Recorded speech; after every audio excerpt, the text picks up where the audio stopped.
So there's this guy, and his name is Pai Patel, and he lives in a zoo in India. You know, the zoo's owned by his father, and they've got lots of animals, like lions, tigers, elephants, goats, rhinos, zebras, snakes, monkeys, and a whole lot of other ones too. Anyways, one day his family decides to move to Canada, and they go on a boat. Cool! But the boat sinks.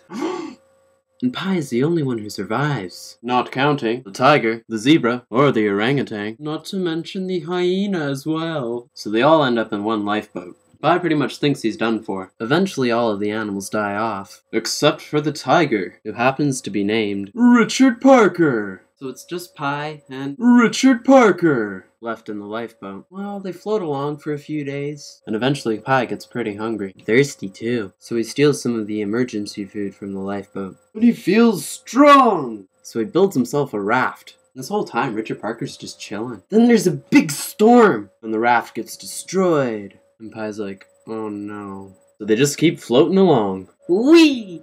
Then one day, off in the distance, he catches sight of land. And you know, that's great news. But in fact, they had come upon an acidic island. No, seriously, like this thing was actually acidic. Something to do with the algae or something. Oh, but here's the catch. It's only acidic at nighttime. But whatever, so they get off the boat and go on to the island. Well, I mean, just Pai, of course. Richard Parker stays in the boat. And then all of a sudden he hears a sound. It's like... And it turns out this thing is infested with meerkats. Crazy meerkats. So he just runs back to the boat and lives on the boat, just still attached to the island. And one night, Pai decides he would like to sleep in a tree.